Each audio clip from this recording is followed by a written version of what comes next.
สบายเด้อผมพี่น้องเด้อมื้อนี้เบาซักก็สิมาเฮ็ดอันเฮ็ดอันชิลีแม็กเป็นอาหารอเมริกานะโดนแล้วบ่ได้กินนะชิลีแม็ก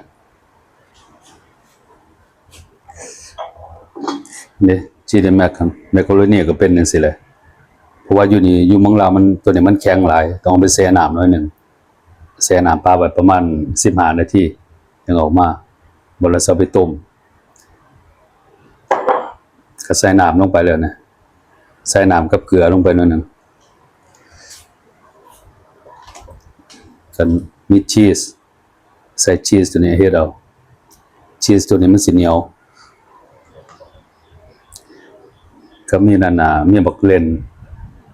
เป็นนานาทูเมโตเพส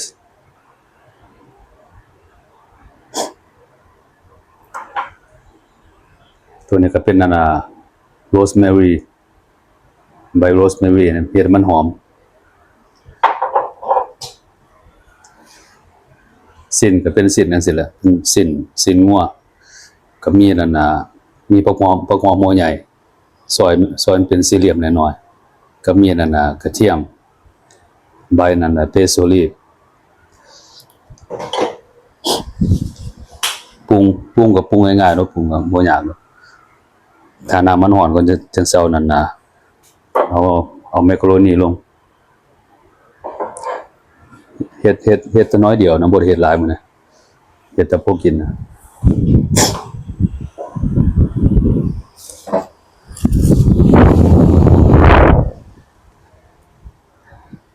เป็นซีซันนิ่งก็บ่ยากนี่มีแต่นั่นน่ะมีแต่เกลือกับน้ำตาลแล้วก็แล้วซีซันนิ่งรอน้ำมันเดือดเนาะถึงเซานั้นน่ะเอาแมคโครนีลงโดนกินเท่านึงก็แซ่บเนาะมากนะ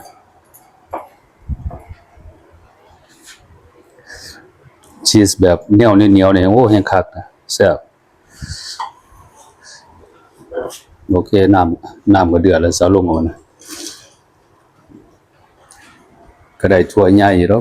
ได้หลายเติบอยู่นะ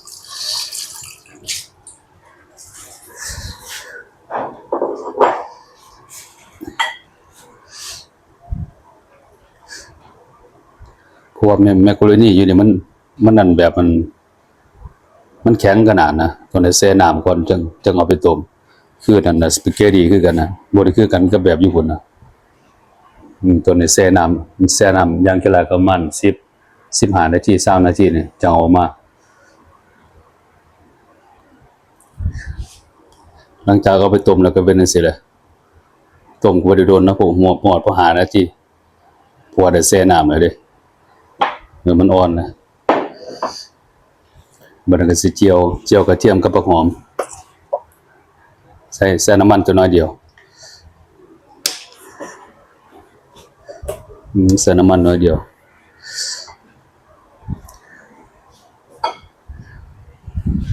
เอาผักหอมกับกระเทียมลงไปเจียวก่อน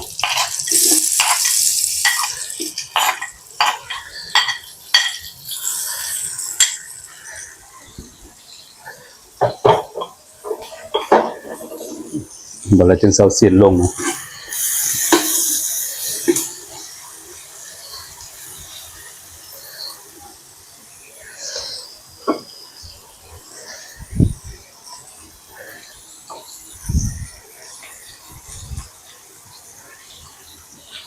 โรสแมรี่ก็เป็นจังซี่แหละ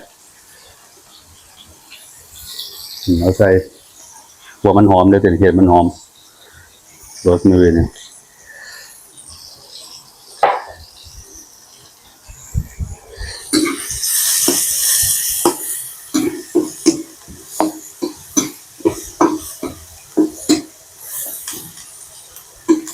โดนกินทีนึงน่ะแซ่บอาหารอเมริกาเนี่ยแซ่บ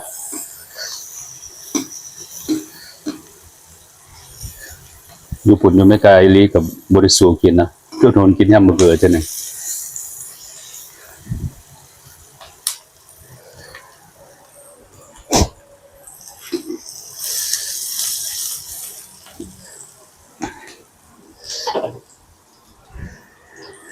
เราก็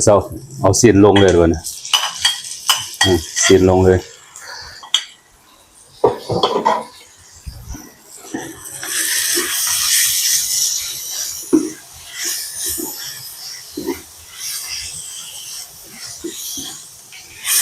ซีนเนี่ยเบาซาก็ไปฝักแล้วเนี่ยฝักให้มันหมุนเลย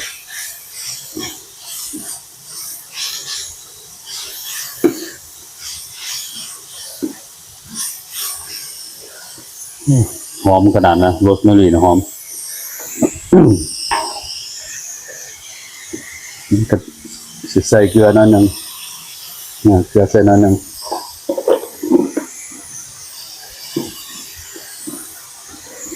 เพราะว่าเกลือกับน้ำตาลกับตรงไหนตัดกันเนี่ยรสชาติมันจะส่งมาแบบเสมอกันเลยนะแบบผู้ดีเลยนะพอรสชาติมันก็จะออกเป็นหวานๆน้อยๆหนึ่งคล้ายๆกับมันสปาเกตตี้อะไรใส่น้ำตาลกันนะ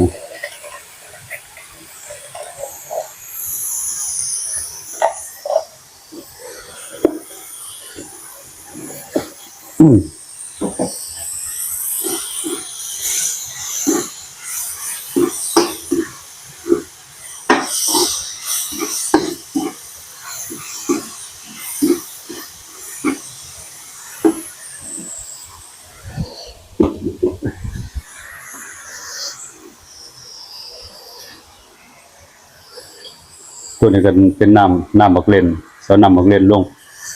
เป็นtomato paste นะ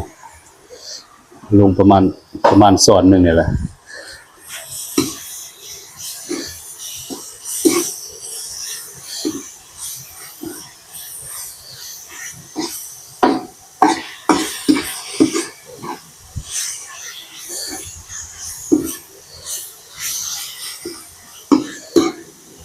เฮ็ดกินนี่สิก็แซ่บนะให้กินนะ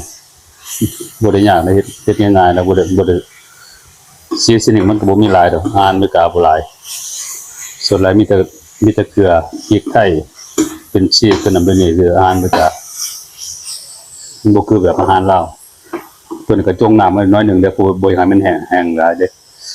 เพิ่นก็เซาลงเลย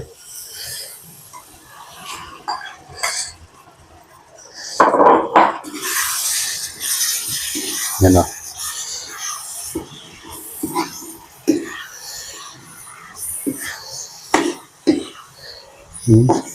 จังสิอาหารไม่กล้าเฮ็ดบ่ได้ยากนะ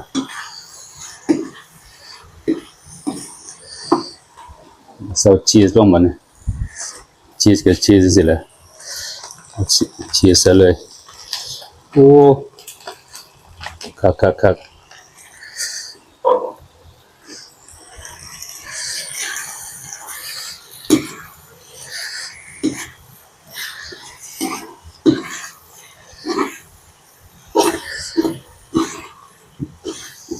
เฮ็ดแป๊บเดียวก็ได้กินแล้วจะได้เห็นนะเห็นหมดชีสนี่ก็เหนียวขนาดนะหมดไฟกันเบิ่งไหมชีสนี่ก็เหนียวขนาดนะแบบเหนียว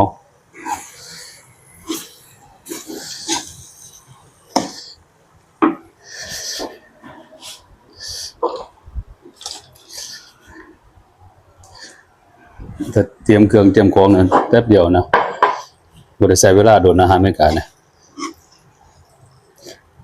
อาหารลาวนี่ใช้เวลาโดนหลายโอ้ชีสเหนียวขนาดคุณนะจักเหนียวบ่เหนียวเบิ่งเอาเด้อ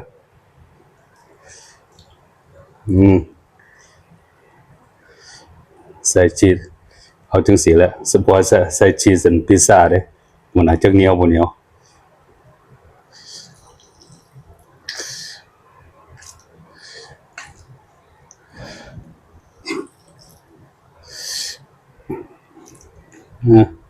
โอ้สุดยอดเลยนะชีสนี่ก็ได้เรื่องขนาดนะชีส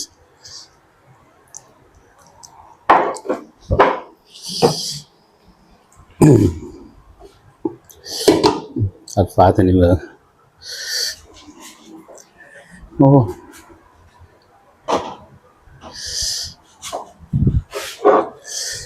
ตัวนั้นก็พักกันนานาพักเปโซนะเปโซก็ใส่จังซี่แหละเปโซนะกินแบบง่ายๆจังซี่แหละจานน้อยๆชีสเนี่ยก็เหนียวขนาดได้ชีสเบิ่งสิยกให้เบิ่งเลยชีสนะแบบเหนียวขนาดนะเป็นจังซี่แหละชิลลี่แม็กเฮ็ดง่ายๆนะโอเคมากินน้ำกันเด้อแซ่บเลยเนี่ยเขามากับกดไลค์กดแชร์เบาสักกันเด้อขอบใจหลายๆเด้อ